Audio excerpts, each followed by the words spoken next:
자몽님이 이별 통보한 사람이 잦은 프로필 변화나 이성을 등장시키는 등 질투 유발하는 것 같은 행동은 왜 그런가요? 막상 연락하면 단호박인디. 이게 자몽님한테는 어떻게 보면 좀 힘들고 괴로운 상황일 수 있겠죠. 그런데 질투 유발이 아니라 질투 발생이다. 이제 그렇게 봐야 될 것 같아요. 이별을 통보하고 잦은 프로필 변화를 하는 그 프로필 변화가 그 대상이 내가 아닐 수 있다. 어쨌건 세상은 나를 중심으로 돌아가지 않는다. 그 생각을 좀 하시는 게 도움이 되실 것 같아요. 상대의 목적은 질투 유발이 아니다. 그런 거죠. 근데 이성이 이제 어떤 이성일까요? 예를 들어서 여러 가지 이성이 있잖아요. 2D 이성일 수도 있고 뭐 3D여도 뭐 연예인일 수도 있고 친구일 수도 있고 뭐 다양한데 조카 애기일 수도 있겠죠. 뭐 여러 가지 이성이 있겠지만 그게 이제 질투를 유발해내는 목적 일리는 없죠. 보통은 일단 2D라면 당연히 아닐 거고. 근데 이별을 통보받았는데 연락을 했군요. 어떻게 보면 지금 자몽님이 고민해야 되는 건 조금 다른 문제가 아닐까 싶긴 해요. 왜 그러냐면 상대가 나에게 이별을 고했는데 나는 이별을 받아들일 수 없어요. 자꾸 연락하고 싶어요. 이 연락을 어떻게 하면 멈출 수 있죠? 가 지금 자몽님이 해야 되는 질문이 아닐까. 뭐 물론 뭐 질문이 하고 싶은 사람 마음이지만 제가 뭐 정할 수 있는 건 아닙니다만 지금 그런 게 아닐까. 지금 자몽님이 궁금한 거는 이 사람이 혹시라도 나에게 사랑이 남아있을지 모른다는 그런 의심이 있고 그 의심이 조금이라도 가능성이 있기를 바라는 마음이잖아요. 근데 이제 거기서부터가 실은 잘못된 접근이죠. 나는 이별을 통보받았고 나는 이제 더 이상 그 사람과 뭐 인생에서 접점은 없는 거라고 생각하는 게 혹시라도 나중에 그 사람을 다시 만났든 다시 연인이 되든 다시 인연이 되든 어쨌건 지금은 생각을 접고 끝났구나 얘랑은 끝났구나라고 생각하는 게 가장 현실적이고 본인의 미래를 위해서 좋습니다. 내가 이 사람의 연인일 때는 이 사람의 어떤 행동들이 다 나와 연관돼 있고 나와 의미가 있겠지만 그 사람이 지금 뭐 그 이성이 어떤 이성인지 모르겠지만 지금 진짜 만나는 사람일 수도 있고 그냥 잘 노는 사람일 수도 있겠죠. 여사친일 수도 있겠지만 아무튼 여기서 이제 자몽님이 할 일은 연락이 아니라 일단 현실을 받아들이는 거다. 이제 그런 거죠. 그러니까 어쨌든 질투를 유발한다라는 거는 이 질투가 그렇잖아요. 기본적으로 질투라는 감정은 사랑이 있기 때문에 생겨나는 감정이거든요. 그러니까 질투라는 감정의 정의를 보면 이제 어떤 사람이 나에게 줄 사랑을 타인에게 줄 때 생겨나는 게 이제 질투예요. 그러면 저 사람이 이 사랑을 나에게 줘야 한다라는 생각을 내가 하고 있는 거고 그게 지금 다른 사람을 향해 있기 때문에 내가 질투가 나는 거고 그러면 내가 이 사람에게 사랑을 줘야 되는데 그거를 이 사람에게 나는 이별을 통보했지만 다른 사람에게 사랑하는 것처럼 보여서 이 사람이 질투를 유발한다? 이건 앞뒤가 안 맞죠. 아무튼 그렇습니다. 그러니까 질투라는 감정은 기본적으로 사랑이 연관돼 있고 그거는 지금 자몽님 내면의 일이기 때문에 그것은 질투 유발이 아니라 그냥 질투 발생일 뿐이다. 이제 그렇게 좀 받아들이시고 좀 내려놓으시는 게 좋을 것 같아요. 왜냐면 그 사람이 어쨌건 헤어졌기 때문에 혼자서 뭔가 외로움을 느끼고 그 사람이 자기 생활을 하다가 그래 자몽만한 사람 없었지 뭔가 이렇게 생각하면 그 사람이 스스로 연락해서 돌아올 가능성이 있을지도 모르죠. 오래 만났고 뭔가 익숙한 면이 있으니까. 근데 예를 들어서 연락하고 계속 뭔가 이 사람이 단호박인 행동을 계속 하게 만들잖아요. 그러면 될 일도 안 돼. 약간 그런 거예요. 이거는 뭐 세상 뭐 대부분의 이 원리가 다 그런데 아이들은 밥 먹을 때도 똑같아요. 너 이거 먹어봐 하면 안 먹어요. 최면을 걸 때도 나도 한테 최면 걸 거니까 자 집중해. 이렇게 하는 것보다 자 나는 그냥 당신이 보고 싶은 거 보여드리려고 하는 겁니다. 저 말에 집중하면 원하는 거 볼 수 있어요. 이런 식으로 유도를 한단 말이에요. 이제 이건 뭐 예전에 톰 소의 모험에서도 페인트 칠하는 유명한 장면이 있거든요. 거기서도 페인트 칠을 막 재밌게 하고 있으니까 애들이 재밌어 보이니까 막 와서 스스로 해요. 근데 거기서 야 이거 페인트 칠 좀 해줘 돈 줄게 이러면 안 해. 그래서 일단은 자몽님이 되든 안 되든 가장 그나마 확률 높이는 건 연락을 안 하시는 겁니다. 이건 근데 이렇게 말을 해도 안 하는 사람이 없더라고. 특히나 이 재회 고민 이쪽은 참 방법을 아무리 알려줘도 그거를 참 지키기가 힘든가 봐요. 지금 당장 너무 보고 싶으니까 어려울 수는 있겠죠. 아무튼 자몽님은 잘 내려놓으시기 바랍니다.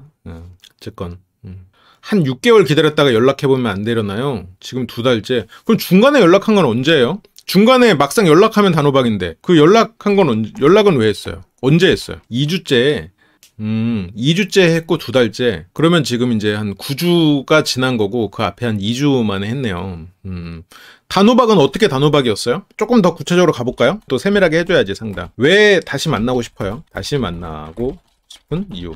만나고 싶지 않고 할 얘기 없다 그랬다. 여기서 이제 물어봐야 될 것들이 있죠. 이제 그러면 자 다시 만나고 싶은 이유 그리고 헤어진 이유 제가 감정 기복이 심한 스타일인데 상대는 무던해서 그게 좋았다. 그럼 헤어진 이유가 내가 감정 기복이 심해서일 수도 있겠네요. 아, 서로 외모 이상형이 비슷했다. 서로 이상형. 뭐 이거는 뭐 물론 뭐 외모도 중요하지만 이게 지금 헤어진 이유는 아니죠. 이거는 이쪽으로 가야지. 왜 헤어진 이유가 뭘까? 지금 여기서 헤어진 이유, 자몽님이 지금 남자친구를 다시 만나서 뭔가를 새로 해보고 싶은 이유는 내가 감정 기복이 심한 스타일인데 그걸 받아줄 수 있는 상대는 그 상대가 유일하다, 무던하다. 이게 그러니까 일종의 그 상대가 유일하다는 느낌을 받았을 거예요. 이렇게 감정이 심한 나를 받아줄 수 있는 것은 그 사람밖에 없지 않을까라는 지금 두려움이 있을 거고, 한편으로는 지금 그 사람과 헤어지는 과정에서 내가 조금 더 감정을 잘 조절했다면 그 사람이 나를 이렇게까지 뭐 밀어내진 않았을 텐데, 이제 그런 생각을 했을 거란 말이죠. 그래서 지금 다시 만나고 싶은 이유는 결국 그러니까 유일할까봐, 그리고 두 번째는 내가 감정을 조절했더라면, 이거잖아요. 이거 두 개란 말이에요. 그러면 여기에서 내 감정을 받아주는 유일한 사람이잖아요. 근데 지금 자몽님이 앞으로 이 사람을 다시 만나려고 하는 이유는 감정을 조절하고자 함이잖아요. 내가 이 사람을 다시 만나고 싶은 거는 내가 감정을 조절했더라면이니까 나는 이제 잘 조절할 수 있어 인가요? 아니면 여전히 그 사람밖에 없어요? 나는 감정을 조절하지 않을 거고, 어느 쪽이에요? 거고 여전히 그 사람뿐이야. 둘 중에 나의 지금 마음은 어느 쪽이에요? 잘 조절할 수 있을 것 같아요? 자, 그러면 1번은 이제 제외되죠. 왜냐면 나는 잘 조절한다면서요. 그쵸? 그러면 내 감정을 받아주는 유일한 사람이 필요 없죠, 이제. 왜냐면 내가 감정을 조절해서 오히려 무던하지 않고 재밌거나 뭔가 서로가 솔직하게 성숙한 연애를 할 수 있는 그런 사람을 만날 수 있는 상황이 된단 말이에요. 잘 조절할 수 있게 되니까. 그러면 더 이상 이제 유일한 사람을 찾을 필요가 없게 되는 거죠. 내가 진짜 조절할 자신이 있으면. 근데 내가 조절할 자신이 없어서 그 사람은 너밖에 없어, 유일하다. 그러면 그 사람은 앞으로 자몽님을 더 만날 수가 없죠. 왜냐면 그동안 힘들었던 게 반복된다는 얘기니까. 그러면 감정을 조절하지 않는다. 그랬을 때 그 사람은 돌아오지 않을 거예요.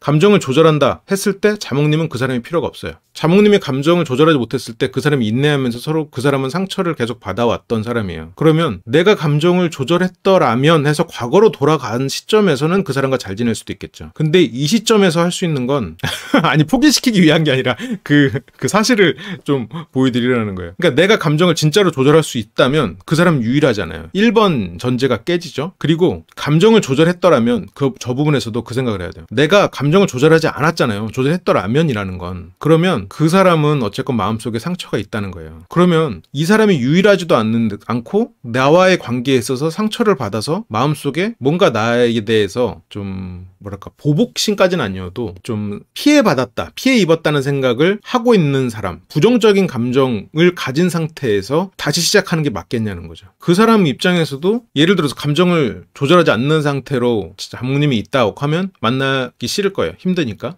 감정을 이제 와서 조절할 수 있다고 하면 그땐 왜 안 했어가 되니까 과거의 상처를 가지고 공격하는 여지가 생기겠죠.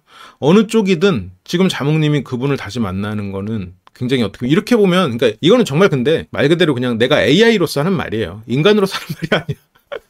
그냥 이렇게 그냥 로직으로 따졌을 때, 이게 논리적으로 그냥 따졌을 때 그렇다는 거지. 이게 사람의 감정이 이렇게 논리적으로 되겠습니까? 근데 이제 이렇게 생각하는 방식도 있다는 거죠. 이렇게 되면 이제 그 사람을 다시 만나고 싶은 것 자체가 상당히 이제 모순적인 선택이 되는 거죠. 내가 잘 조절했더라면, 그래서 과거로 돌아가서 바꿀 수가 없다면, 어쨌건 과거로 돌아갈 수는 없는 시점이고, 저거요. 집착이라기보다는 지금 내가 감정을 잘 조절했다라면 해서 내가 나에게 유일할지 모르는 그런 사람을 내가 내 손으로 보내버렸구나라는 생각. 내가 잘못된 선택으로 인해서 나에게 좀 최선의 선택을 하지 못했다. 최선의 결과를 내가 내 손으로 이렇게 좀 없앴다. 그 생각 때문에 지금 힘든 거거든요. 근데 어쨌건 이거는 애초에 최선의 선택은 아니었죠. 그분과 계속 만나는 건. 왜냐면 그분이 외모 이상형이다라고 했으면 뭐 그거는 모르겠어요. 근데 그러니까 외모적으로 유일하다 이러면 또 다른 얘기지만, 근데 자몽님이 또 다른 분을 만나면 외모는 또 새로운 사람 만나면 그 외모가 또 좋아지지 않을까요? 그러니까 외모는 이상형이라고 해도 굉장히 다양한 사람을 만나잖아요. 물론 좀 비슷한 스타일만 만나는 사람도 있지만, 이거는 계속해서 마음속에 이제 후회가 들죠. 내가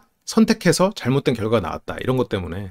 그래요. 그러니까 일단 그 사람을 만약 혹시라도 다시 만나고 싶으면 진짜로 그 6개월까지도 아니고 한 3개월 지점에서 한번 연락을 해보세요. 어쨌건 그 사람이 단호박이라고 또 했고 나는 만나고 싶지 않고 할 얘기 없다라고 했으면 내가 뭐라고 보냈길래 저렇게 답을 했는지는 한번 좀 들려주시고, 만나고 싶지 않고 할 얘기 없다고 했으니까 그냥 카톡 정도로 그냥 남겨두고 연락이 오든 말든 이제 생각을 접는 것도 방법이죠. 카톡으로는 이제 내가 얼굴 보고 이야기하면 이제 항상 자기가 틀렸다라고 생각이 들고 내가 어떤 말을 했을 때 자꾸 공격의 여지가 생기니까 더 이상 말하고 싶지 않은 그런 상황일 수도 있겠죠.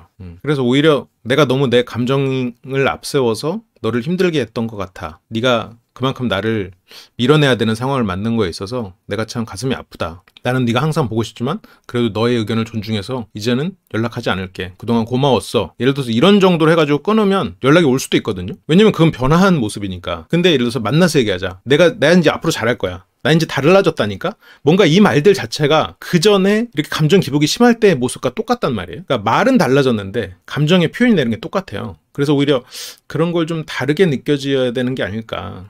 그동안에도 그분이 힘들었던 게 자몽님이 감정 표현이 어떻게 보면 좀 다채롭고 많고, 그 사람은 이제 자기 표현을 못하고 이제 그러다 보니까 얼굴을 보고 하다 보면 결국 또 자몽님의 페이스에 말리지 않을까, 이제 그런 것들이 좀 힘들었을 거라고 이제 아마 그분은 생각을 했겠죠.